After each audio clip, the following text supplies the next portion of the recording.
Bien, donc selon l'angle selon lequel on approche les CPS est lié à la transition numérique et en fait à l'explosion de tout le volet logiciel lié par la diffusion des CPS et toutes les applications qui doivent être développées derrière. Et donc derrière, il y a la complexité des systèmes. Donc là, dans le slide, les seuls éléments à retenir, c'est qu'il y a des systèmes très complexes, très grands, centrales nucléaires, réseau de distribution d'électricité, et puis des systèmes beaucoup plus petits, beaucoup plus embarqués, un contrôle d'injection d'additifs dans un réservoir automobile, par exemple, ou des choses beaucoup plus compactes. Et tout ça, ça embarque du logiciel, ça doit être conçu, et il faut que ça marche. Et donc, en fait, derrière, ce qu'on sent, c'est qu'il y a besoin d'outils. Et donc, c'est un des sujets essentiels sur lequel on se concentre. J'aurais même tendance à dire que c'est même un des enjeux majeurs des CPS, c'est de disposer ces outils, en fait, pour deux choses. Assurer la confiance dans le fonctionnement de ces systèmes, quel que soit le système. Alors, on va parler de sûreté de fonctionnement, on va parler de sécurité, on va parler de qualité, mais quelque part, c'est bien donner les éléments pour s'assurer que ce qui va être mis entre les mains, ce qui va être mis dans le système fonctionne correctement. Et le deuxième aspect, c'est être capable de produire ces systèmes aussi rapidement que le marché se développe. Or là, actuellement, le marché se développe très très vite. Et on n'a pas toujours les moyens de produire les systèmes de bonne qualité aussi rapidement que l'attente du marché se présente. On n'a pas forcément les ressources humaines, la formation de l'ensemble des développeurs en informatique. On sait bien tous que ce marché des développeurs en informatique, en particulier pour l'embarquer, est très tendu. Et donc derrière, c'est de se dire on va mettre en place des solutions, des outils qui vont répondre à ces deux enjeux majeurs. Et des outils qui soient donc accessibles à la fois en termes de coût et en termes d'usage, hein, c'est ça? Alors ça, c'est le deuxième slide, mais effectivement, c'est l'approche qu'on a développée au CEALIS, c'est de se dire, ce qui est essentiel aussi, c'est que ces outils soient des outils pour tous, c'est-à-dire à la fois pour des grands groupes, pour l'exigence des grands groupes, mais aussi pour des PME, avec des coûts d'accessibilité, de prise en main tout à fait supportables, et aussi bien pour des experts que pour des gens très débutants en fait, dans le domaine, puisqu'on voit que ce marché des CPS amène plein de sociétés qui ne faisaient pas forcément de logiciels ou de CPS au sens large, à essayer de les intégrer dans leur processus, et que donc il faut vraiment que l'outil soit accessible en termes ergonomiques, usage par tout le monde, et en même temps à toutes les bourses. Et c'est pour ça que vous avez mis en place depuis quelques années des plateformes open source.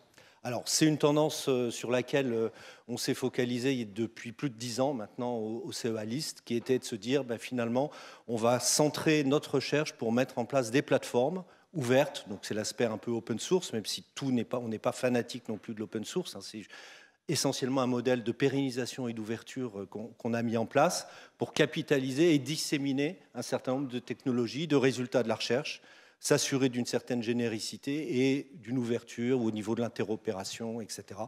Et donc en couvrant les deux domaines, à la fois l'aspect conception de ces systèmes et puis l'aspect validation à base de méthodes formelles qu'on va plus ou moins cacher en fonction de la complexité de la méthode qui est mise en place pour que ce soit exploitable par tout le monde. Alors, je reviens vers vous dans un instant, François Terrier. Je vais vous laisser passer le micro à votre voisin de gauche, voilà, puisque j'aimerais que l'on parle avec vous, vous quatre, des difficultés inhérentes, donc des CPS à relier finalement du matériel et du logiciel. Alors, il y a plusieurs aspects, on va dire, à cette thématique. Wael Charot, vous êtes donc cofondateur et directeur technique de Airlane Technologies, et vous proposez, vous, des solutions qui justement permettent d'optimiser le fonctionnement des machines industrielles. Expliquez-nous cela.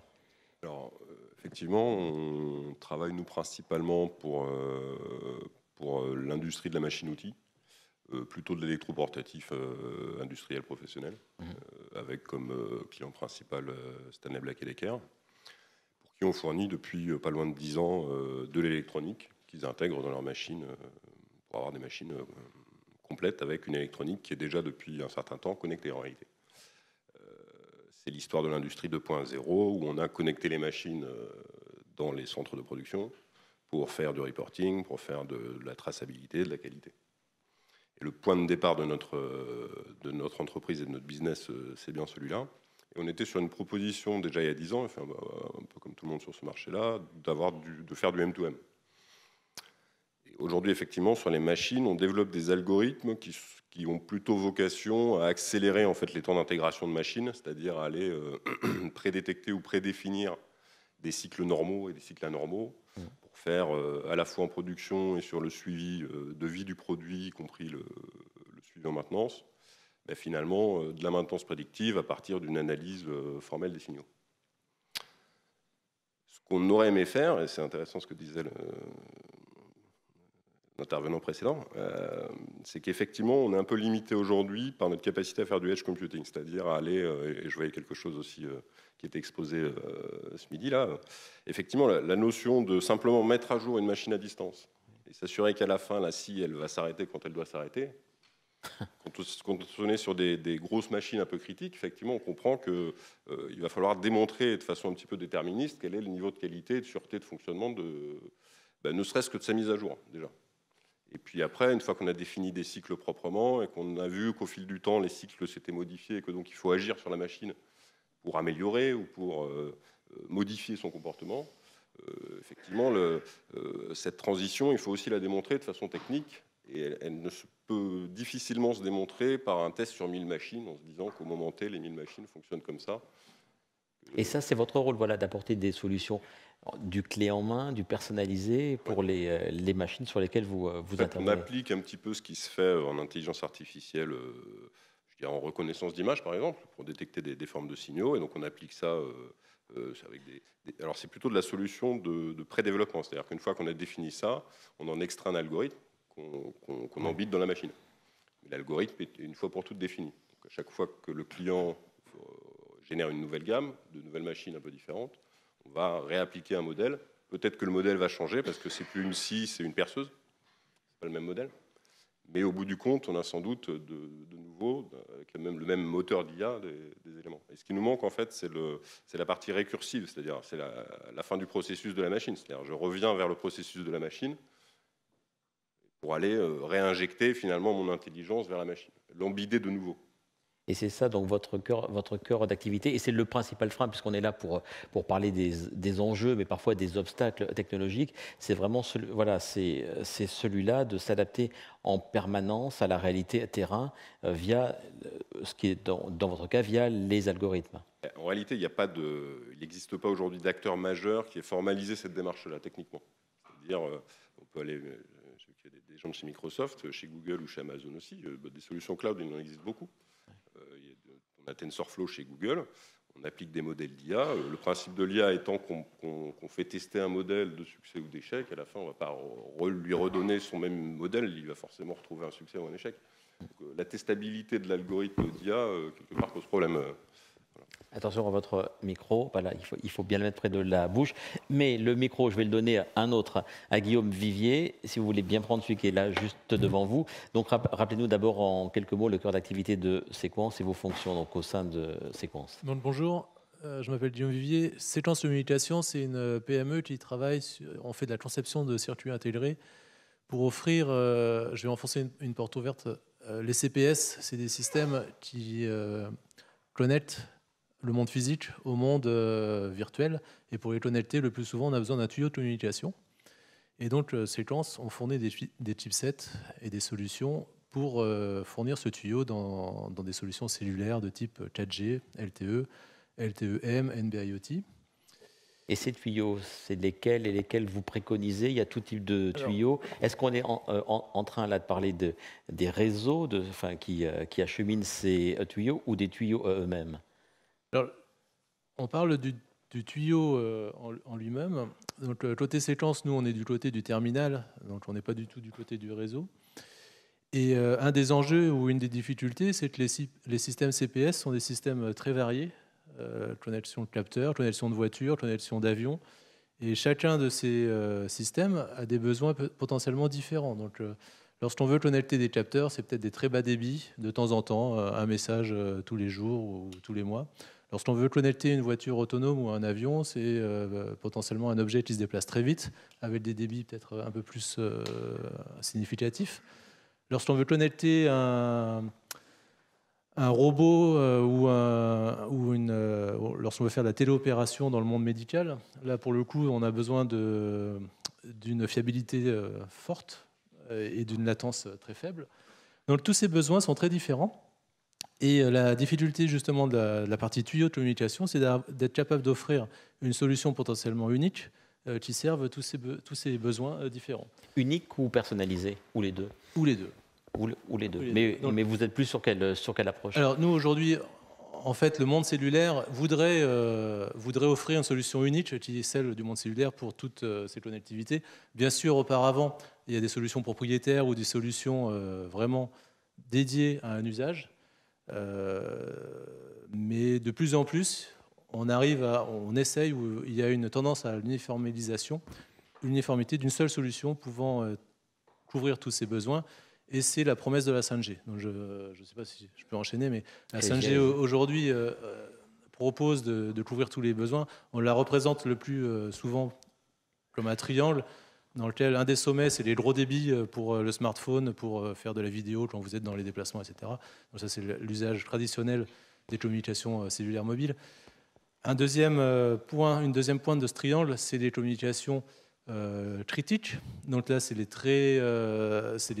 communications qui demandent une sécurité, une fiabilité très forte ou des latences très faibles. Et le troisième angle du triangle, c'est la connectivité avec des millions, des milliards d'objets. Donc ça, c'est plutôt une densité et la capacité de récupérer en fait tous ces objets connectés. Et donc la promesse de la 5G, c'est d'offrir tout ça. Je rebondis sur ce que vous dites sur la 5G et surtout sur l'aspect de la sécurité.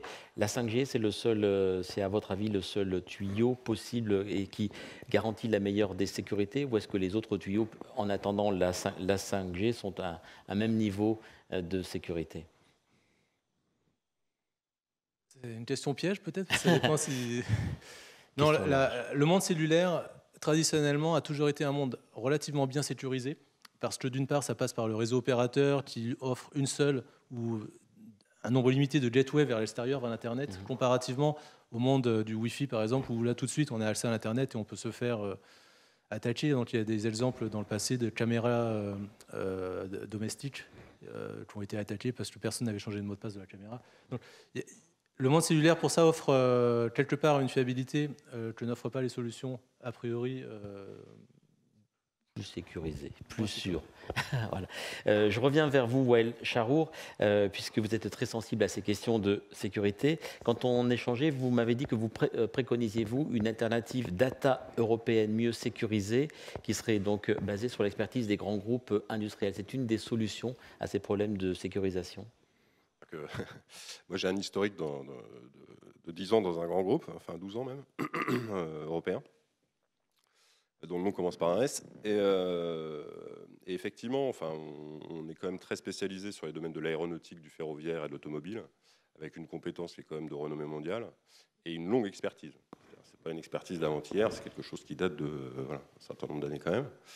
Et moi, j'ai vécu un petit peu le passage, effectivement, du monde de l'ambidite je dirais, faible capacité au nouveau monde de l'ambidite où on a effectivement des quad-core et puis une autre technologie.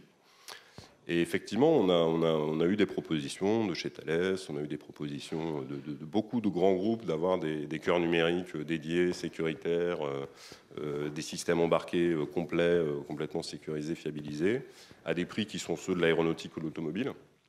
Et l'enjeu aujourd'hui, c'est bien d'aller percuter le marché du grand public avec des solutions cloud grand public pour après aller proposer quelque chose qui soit plus orienté sur une proposition industrielle.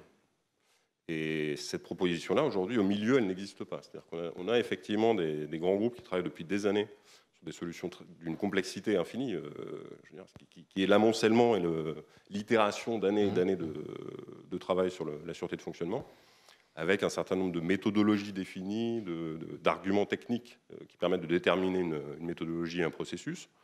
Il faudra être capable et c'est pour ça que l'open source est intéressant, que la notion de plateformisation est intéressante dans l'approche CPS, c'est qu'effectivement, on propose de finalement simplifier l'approche pour celui qui vient implémenter la technologie.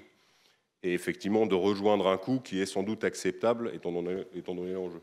Et vous dites donc que c'est une réponse au niveau de l'Europe, mais ça se concrétise comment? Comment est-ce qu'on allie tous ces intérêts qui ne sont pas forcément tous convergents? La réponse, elle est politique, elle est privée, elle est mixte, comment est-ce qu'on tend vers cette solution? Ça rejoint une question qu'on a eue quand on discutait avec une grande table ronde avec le ministère. Effectivement, l'enjeu, c'est de venir proposer au marché un nouveau standard. Aujourd'hui, on voit bien comment tourne le monde technologique. Il n'y a pas de... le standard du cloud Google, il n'y a pas un EN derrière, c'est tout. Il n'y a pas de normes, ce n'est pas des standards au sens où on l'entend habituellement dans l'industrie, ce sont des standards d'usage. Et il faut aller proposer un standard d'usage qui soit acceptable en termes d'accessibilité technique, qu'on puisse aller comprendre ce qu'il y a derrière quand même, l'implémenter. Mais s'il faut 4 ans et 200 ingénieurs pour implémenter quelque chose, évidemment, on ne répond pas tout à fait à la problématique d'une petite entreprise comme la mienne. Et je pense que l'idée d'avoir quelque chose qui s'oriente vers l'open source, avec une contribution universitaire quelque part, et qui vient proposer à travers des cas d'emploi simples, finalement des plateformes de développement quelque part, je pense qu'on rejoint la bonne problématique. Marc Paulina, je laisse prendre un micro. La sécurisation des données est aussi très importante dans votre secteur. Vous êtes président et fondateur de M3 Systems. On s'était vu lors de précédentes tables rondes. Vous êtes spécialisé, je pense que ça fonctionne, voilà, dans la géolocalisation et la radionavigation par satellite. Et dans votre cas, en plus, eh bien, se greffe la difficulté d'être dans un environnement très, très complexe. Expliquez-nous dans quel cadre déjà vous intervenez. Oui, alors... Donc notre société est spécialisée dans tout ce qui est positionnement par satellite. Donc on s'intéresse aux capteurs de position, donc qui est un des éléments des systèmes autonomes, puisqu'on a besoin de savoir quand même à peu près où on est.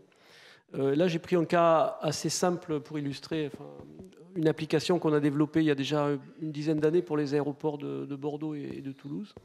L'idée là, de ce que j'ai illustré sur cette planche, c'est d'éviter qu'une voiture rentre en collision avec un avion. C'est-à-dire qu'une voiture rentre dans la zone de piste. Et donc, le problème de base, c'est effectivement de détecter la position de la voiture et éventuellement d'arrêter la voiture avant qu'elle franchisse la piste.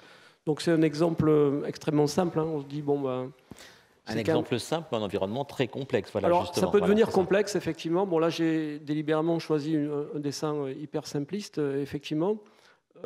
Donc, on se dit, on a un GPS. Le GPS marche en général, c'est assez facile à détecter.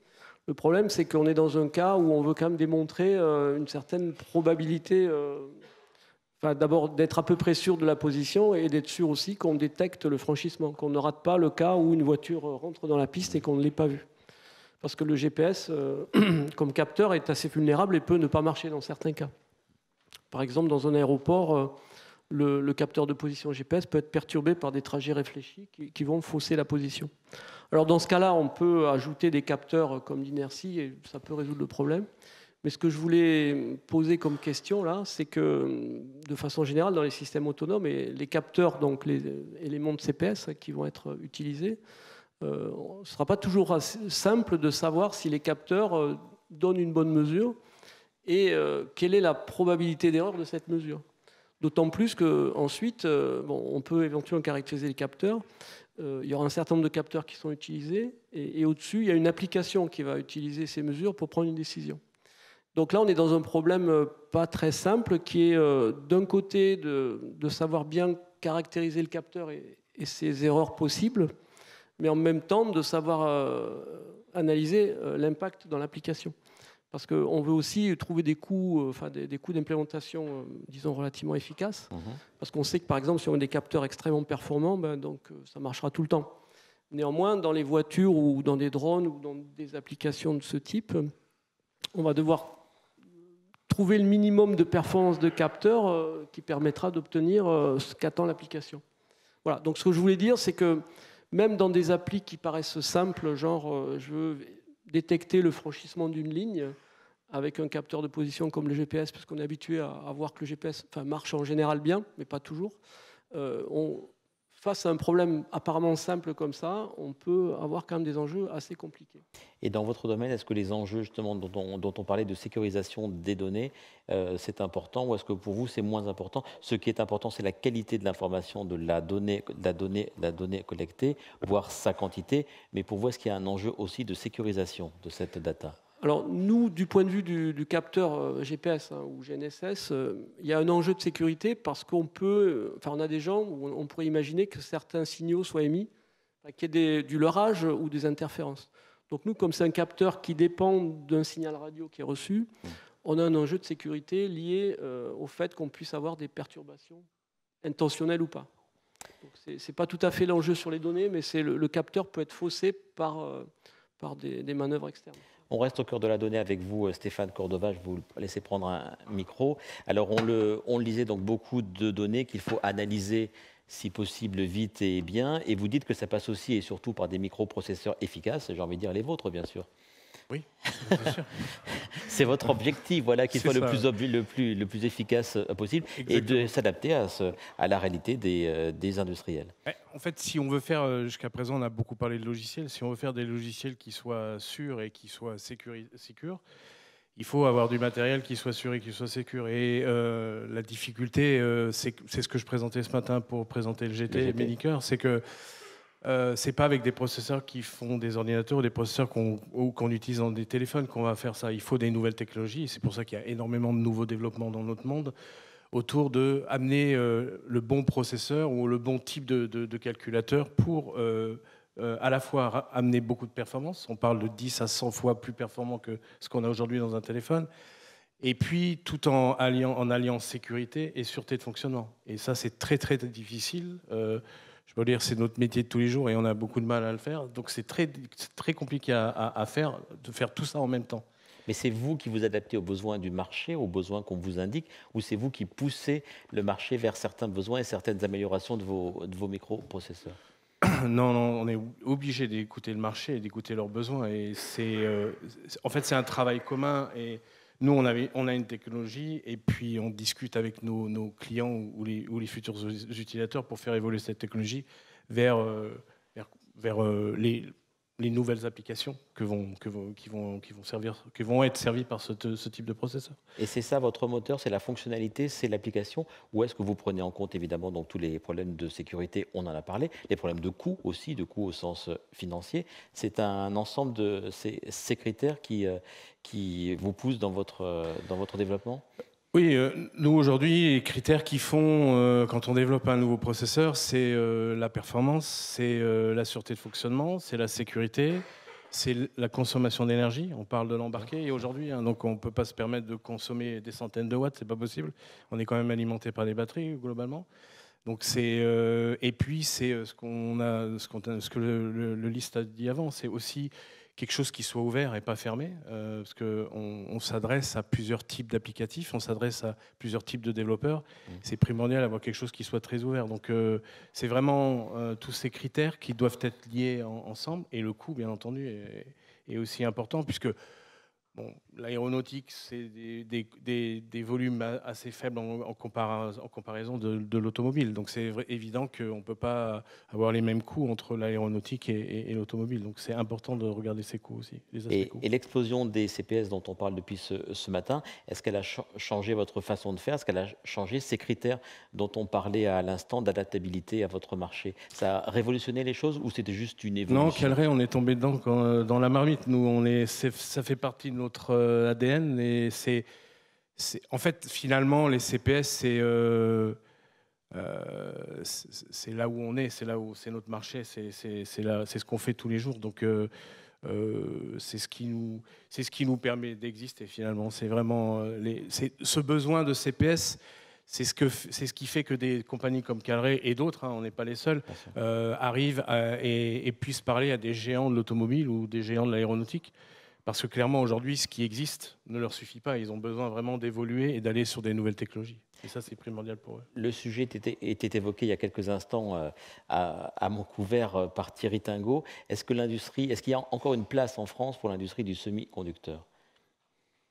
Oui, j'espère. Oui, mais passé 20 ans chez ST. Vous savez très bien que les questions se posent. On en parlait d'ailleurs en off avant la première intervention. Il y a un grand patron d'industrie il y a 20 ans qui disait qu'il n'y aura plus une usine en France d'ici une vingtaine d'années. Donc la question... Et on a beaucoup prononcé un mot ce matin, enfin, au cours de la journée, ça s'appelle souveraineté. Et si l'Europe veut être indépendante sur certains points, je pense et l'Europe a pris conscience de ça, parce qu'ils ont la communauté européenne a lancé beaucoup d'initiatives autour du semi-conducteur. Ils se sont rendus compte que le semi-conducteur, ça faisait partie de la souveraineté et de l'indépendance d'un pays. D'ailleurs, les Chinois l'ont compris, parce que les Chinois, maintenant, tous leurs supercomputers sont entièrement équipés de composants chinois. Tout ça parce qu'un jour, les Américains ont dit on arrête d'exporter des composants en Chine. Les Chinois ont mis des milliards sur la table et ils ont fait leurs propres composants. Mais vous êtes bien d'accord que cette notion de souveraineté, il y a quelques années, elle passait mal. Maintenant, c'est quelque chose de très important dans vos industries, comme dans d'autres d'ailleurs. Mais c'est bien, ce n'est pas un reproche, c'est plutôt une bonne... On s'est rendu compte que nos alliés pouvaient être nos alliés, mais aussi nos ennemis commercialement parlant. Je vous voyais donc opiner, Guillaume, prenez un micro, sur ces notions de souveraineté et de persistance ou non d'une industrie du semi-conducteur en France. En fait, moi, ça fait une dizaine d'années que j'entends un message, il n'y a plus de valeur ajoutée à faire du matériel, le semi-conducteur, c'est mort, et tout va se faire en Asie ou encore aux US. Et je voudrais vraiment lutter contre ce message, parce qu'effectivement, il y a un problème de souveraineté, qui vient d'être soulevé, mais il y a aussi potentiellement des nouvelles pépites. Alors bon, je vais faire de la pub pour Séquence, mais nous, on espère devenir un nouveau Qualcomm. Parce qu'aujourd'hui, si on regarde dans le monde des modems, des communications, dans des tuyaux, donc pour les CPS ou autres, mais qu'est-ce qu'il y avait il y a quelques années? Il y avait des acteurs comme Infineon, ils se sont fait racheter par Intel. Il y avait ST Ericsson, alors c'est peut-être un mauvais souvenir, mais ST Ericsson a disparu. Ouais. Aujourd'hui, il reste qui? Il reste Qualcomm, il reste Intel, Samsung, et c'est tout. Donc, Huawei iSilicon, et plein d'autres Chinois qui sont en train de pousser. Donc effectivement, il faut continuer à porter le message. Le semi-conducteur, la partie communication n'est pas morte en Europe, même si c'est difficile, mais c'est pas mort. Et des initiatives comme le comité de filière stratégique, je pense, c'est une bonne initiative pour essayer de pousser tout ça. L'association Commande BD de France ici aussi, c'est une bonne association pour mettre tous les acteurs en commun. Et l'évolution du monde des communications du consumer vers les verticaux, et en particulier représenté dans cette salle, donc avec les gros verticaux, je pense que c'est très intéressant d'être en contact pour prendre les exigences, adapter nos produits, nos solutions, et s'ouvrir de nouveaux marchés, et des marchés pour lesquels on a la maîtrise et le contrôle total de tous les éléments. Donc côté Séquence, par exemple, on maîtrise le numérique, la partie numérique des composants, la partie RF des composants, le logiciel, et avec tous les acteurs autour de la table, on est capable de faire des solutions sécurisées, souveraines, etc. François Terrier, je voudrais que l'on revienne aux solutions qui sont proposées par le CEA-List, des solutions, entre autres, pour résoudre cette dualité dont on parle beaucoup depuis ce matin, dualité fondamentale entre le matériel et le logiciel. Oui, alors donc ça c'est un des volets complémentaires en fait des deux volets évoqués autour des plateformes, qui est de fournir des solutions pour aider à l'intégration donc des systèmes, donc au sens large. Donc on n'est pas juste matériel au sens électronique, logiciel au sens langage de programmation, mais également système, c'est-à-dire connexion avec la réalité, le monde physique. Et donc, dans l'approche, on développe alors à la fois des solutions de virtualisation des plateformes électroniques qui ont été évoquées ce matin, notamment dans le groupe de travail VIP, et puis qu'on peut coupler à des solutions de simulation fonctionnelle au niveau système, qui vont se connecter avec des simulateurs physiques, multiphysiques, donc il y a plein d'offres sur le marché.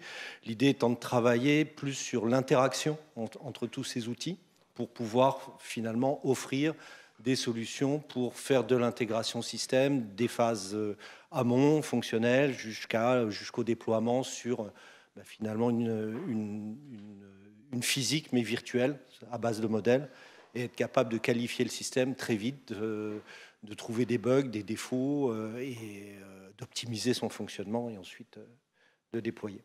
Puis j'aimerais que l'on parle aussi de l'introduction de plus en plus des techniques d'intelligence artificielle qui ouvrent alors certes des perspectives, on va dire, gigantesques, mais qui induit aussi de fortes évolutions technologiques. Quelles sont ces évolutions et surtout quelles sont les réponses que vous fournissez, vous, au CEA-List?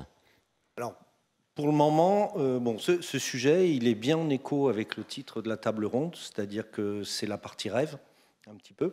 Donc on imagine une potentialité de fonctions nouvelles qu'on va pouvoir mettre dans des CPS et dans la vie de tous les jours énorme. C'est aussi le cauchemar. Donc si on reprend dans l'idée système de confiance, qualification, sûreté de fonctionnement, sécurité, c'est clair que l'intelligence artificielle, ça marche très bien, sauf que ça casse complètement toutes les règles, toutes les habitudes et tous les processus.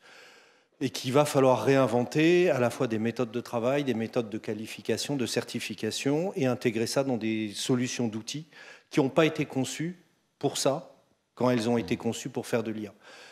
Avec ensuite les aspects souveraineté, on l'évoquait, je crois que les Américains ont annoncé il y a peu de temps que les technologies liées à l'intelligence artificielle seraient souveraines aux États-Unis.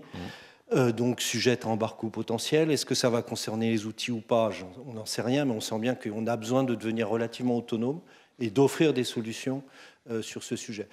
Donc nous, on l'aborde finalement avec notre background, hein, puisque ça fait quand même des dizaines d'années qu'au CEA, le sujet de la sûreté et puis de la sécurité plus récemment est abordé. Donc on va essayer d'appliquer des méthodes formelles pour aller trouver des défaillances, des défauts de robustesse dans des systèmes à base d'apprentissage. S'intéresser aussi à l'IA symbolique, donc les bases de règles, les systèmes experts, qui font un peu moins le buzz, mais sont présents et efficaces et beaucoup plus accessibles quelque part aux méthodes formelles.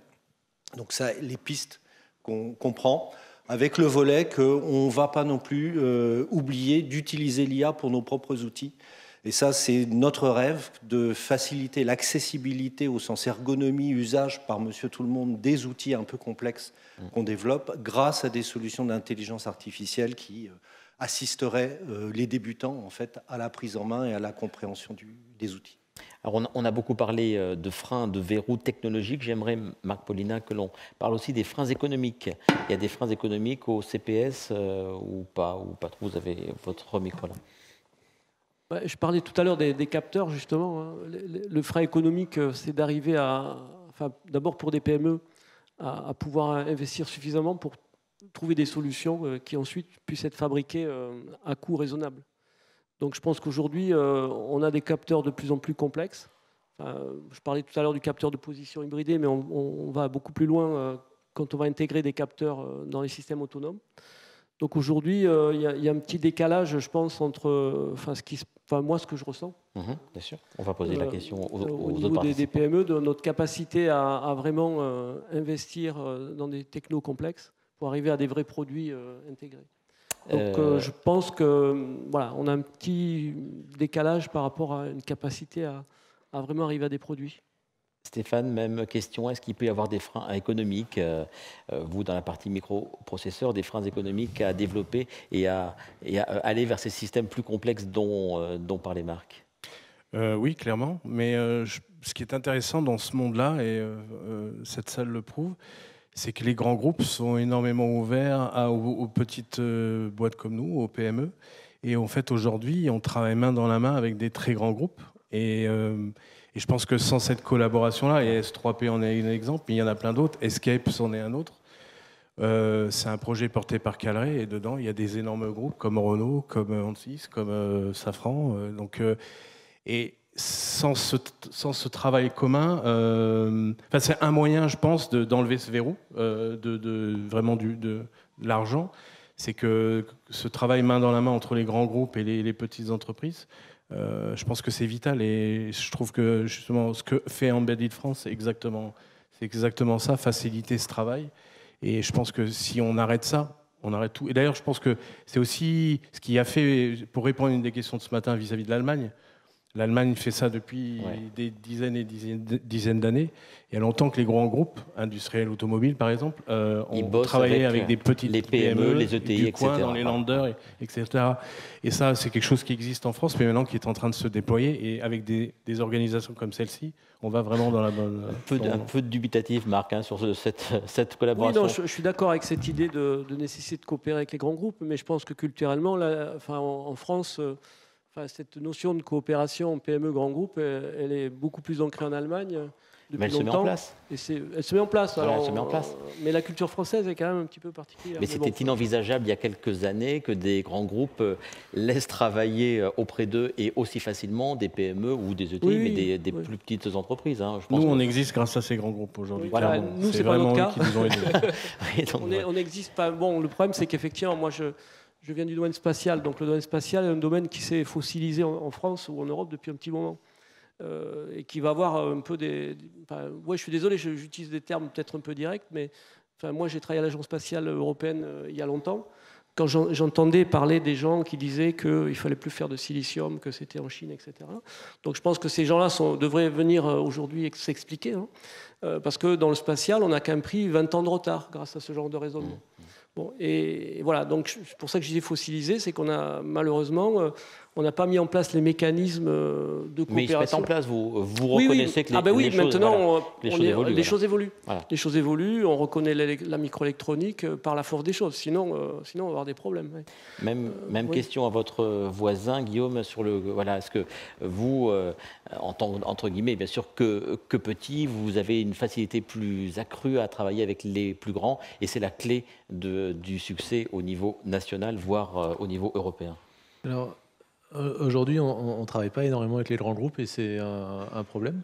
Donc, on essaye de développer cet axe-là. Et aujourd'hui, par exemple, on a 99% de notre chiffre d'affaires est fait à l'export. Donc, en France, il ne se passe pas grand-chose. Donc, ça serait bien d'améliorer cette situation. Mais la question d'origine sur les enjeux, est-ce qu'ils sont, ou les difficultés, ou les verrous sont-ils plus en termes économiques ou en termes technologiques? Je pense en France, on est bon en technologie à la base, donc on sait résoudre les verrous technologiques. En revanche, au niveau économique, on n'est peut-être pas forcément très très bon jusqu'à présent, et j'espère qu'on arrivera à s'améliorer. Donc quand je dis on, c'est nous tous. Bien sûr. Les pouvoirs publics aussi. Pour lever ces verrous. Même question à vous, Wael, sur ce côté. Voilà, qu'est-ce qu'on peut améliorer pour lever ces freins dont on parle depuis le début de cette table ronde, qu'ils soient technologiques, on en a pas mal parlé avec les différentes solutions, entre autres celle du CEA, mais aussi les freins économiques et le besoin de coopération. Il y a encore beaucoup de choses à faire évoluer sur ce sujet-là. Moi, ce que j'ai bien senti, parce que je suis plutôt dans le monde du développement, hein, je suis plutôt dans la technique. On a bien senti qu'il y avait quelque part une défaite finalement du standard propriétaire au profit du standard open source quelque part. Hein. C'est un peu ça le constat à la fin. On n'a sans doute pas su prendre le virage du prix et du coût de la R&D en France en particulier, je pense. Hein. Qui fait qu'effectivement, à un moment donné, il faut quand même gagner de l'argent et qu'on a plutôt tendance à aller externaliser des choses qui finalement finissent par devenir standards. C'est-à-dire que il y a beaucoup d'éléments finalement, et y compris dans les éléments de connectivité aujourd'hui dans les produits, qui sont quelque part devenus des standards du marché. On va pas aller chercher un investisseur pour mettre un module Bluetooth sur une carte. Enfin, ça n'aurait pas de sens aujourd'hui. Vous voyez ce que je veux dire? Et il y a un moment où effectivement, on ne peut pas tous investir sur des choses qui finalement deviennent standards. C'est de l'investissement perdu. Et à la fois du temps perdu en termes de ressources humaines, quoi. Et effectivement, le grand défi, je pense, du CPS avec à la fois de la plateforme et de l'open source, c'est de revenir dans cette logique-là, finalement d'un temps de développement pour l'intégrateur et donc pour celui qui fournit l'application au final, qui redevient compétitif en termes d'investissement et de ROI, tout simplement. Je pense que cette logique de ROI et naturellement d'investissement, de nouveau, l'intervenant précédent en parlait, je veux dire, la formation, certes, mais au rythme où vont les choses, qui prétend être formé à... C'est quand même difficile d'être formé à ce qui n'existe pas. On va terminer, on va commencer par vous d'ailleurs, Wael, par un petit tour de table. Voilà, sur si vous deviez répondre en quelques mots simples à l'intitulé de notre table ronde pour que le rêve devienne réalité, qu'est-ce qu'il faudrait? En quelques mots chacun. Je commence donc. Moi, j'en aurais deux. Mettons-nous au travail. Voilà. C'est simple et efficace. On donne la parole à François Terrier. Pour que le rêve devienne réalité. Je pense que je l'ai déjà dit. C'est mettons-nous ensemble pour avoir les bons outils pour demain. Et pour ça, notamment autour de l'intelligence artificielle, je pense qu'il faut des dynamiques de partage des données, des référentiels et des approches que je ne vois pas se mettre en place. Je trouve que beaucoup de sociétés travaillent chacune dans leur coin en disant ça va être stratégique, mais on n'arrivera pas à des solutions de confiance si on reste chacun de notre côté. Eh bien, Stéphane Cordova, ça contredit un peu ce que vous disiez. Voyez-vous, vous dites on collabore pas mal. Non, mais tant mieux. Non, mais je vais, moi, je vais continuer à être optimiste. Je pense qu'il faut continuer dans la direction qu'on a prise. Je pense que la France a pris une bonne direction sur plein d'éléments. Et encore une fois, cette assemblée aujourd'hui le prouve. L'Europe est en train de lancer plein d'initiatives autour des CPS et de ce qu'il y a derrière les CPS, logiciels et semi-conducteurs. Donc je pense qu'il y a des bons signes que tout est en place. Et comme je disais avant, les grands groupes, les PME commencent aussi à travailler ensemble. Donc c'est quand même des signes. Et puis il faut aussi voir qu'aujourd'hui, il y a des nouvelles applications qui arrivent. On a beaucoup parlé de l'autonomie. C'est ce qui va révolutionner une partie de notre société. Et ça, c'est une opportunité fabuleuse pour l'Europe, parce que s'il y a un endroit où l'Europe est bonne, c'est vraiment cet endroit-là. Je pense que on a peut-être perdu la bataille du téléphone, du cloud, mais s'il y a une bataille qu'on peut ne pas perdre, c'est vraiment l'embarquer en général, avec les systèmes autonomes. Et moi, je suis vraiment très optimiste que l'Europe peut réussir à battre les Chinois et les Américains. On est bien d'accord. Guillaume Vivier, je commence la phrase, vous la finissez, pour que le rêve devienne réalité. Je pense qu'il faut qu'on soit ambitieux et qu'on n'ait pas peur de l'être. C'est très bien, très clair. Et la même chose avec vous, Marc. C'est un peu pareil. Moi, je pense qu'il faut aller au bout de nos convictions. Il faut arrêter d'avoir peur et de douter, quoi. N'ayez pas peur, comme disait un certain pape il y a quelques années, c'est ça? Oui. Non, il faut être convaincu de notre ligne et y aller. Merci à vous cinq. Quelques questions. On va se tourner vers la salle pour terminer cette table ronde. Est-ce qu'il y a des commentaires ou des questions par rapport à ce qui vient d'être dit? Je regarde si des bras se lèvent ou pas. Est-ce qu'il y en a ou pas? Ou est-ce qu'on passe à la séquence d'après? Même si, monsieur, voilà, vous avez le micro à brancher. Avec ce qui a été dit par Calleret, évidemment, parce qu'on était bien derrière. Mais quelque chose qui a fonctionné aussi en dehors du groupe qui a été créé avec S3P autour des actions de l'époque, c'est aussi être capable d'être inventif aussi sur les outils financiers. Et si quelque chose a pu marcher aussi avec Chronosafe et Calleret, c'est parce qu'on avait aussi créé des notions de ventures qui s'articulaient avec la notion de programme collaboratif, qui s'articulaient avec des notions de prototypes. Il faut être capable, dans un grand groupe qui a toujours des durées de décision un petit peu longues, on va dire, être capable de garantir des flux financiers réguliers par rapport à des PME pour leur permettre de survivre. Et là, je pense que chez Safran, à ce moment-là, on a été inventif au bon moment. Mais c'est quelque chose qu'il faut absolument regarder. Et si la DGE nous écoute encore... Elle est branchée. Elle est branchée. On est un peu à Bercy, on est au cœur du système. Il faudrait, je pense, réinventer quelque chose et pas se contenter du PSPC. Ce qui est déjà quand même une bonne première étape, mais bon. Y a-t-il... Oui, Éric Vanteny, oui. Je vais rebondir sur juste la dernière intervention. D'abord, je suis à 300% d'accord. Et en plus, je pense que l'outil de corporate venture est un outil qui, pendant des années, était totalement sous-dimensionné en France. Alors, il y a eu quelques pionniers, comme Thales en particulier, et d'autres grands groupes. Quand je compare par rapport à la situation américaine et la situation chinoise, il y a sans doute un facteur 10 en termes des investissements qui sont faits en termes de corporate venture. Et c'est un outil qui ne coûte strictement rien à l'État, bien évidemment, et c'est un moyen très efficace de rapprocher des grands groupes et des startups. J'ai eu la chance en créant STRL d'avoir Intel. À l'époque, il y avait 0 corporate venture en France, il y en avait un qui avait d'ailleurs investi. Et avoir un corporate venture étranger, c'est aussi très intéressant parce que ça permet d'avoir une crédibilité à l'export qui est immédiate. Et quand on veut exporter aux US, quand on veut exporter en Chine, avoir des corporate ventures américains ou chinois, minoritaires bien évidemment, c'est aussi très valable. Donc il ne faut pas avoir peur des Américains, il ne faut pas avoir peur des Chinois. Et je trouve que cet outil de corporate venture, je pense qu'il y a des exemples magnifiques là sur la table ronde. Je pense que c'est un outil qui est totalement sous-utilisé par les entrepreneurs. Merci pour cette intervention. Éric, d'autres commentaires ou d'autres questions d'ailleurs? Et également... Visiblement non. Donc, messieurs, je vais vous remercier pour cette participation à la 3e des tables rondes. Merci beaucoup.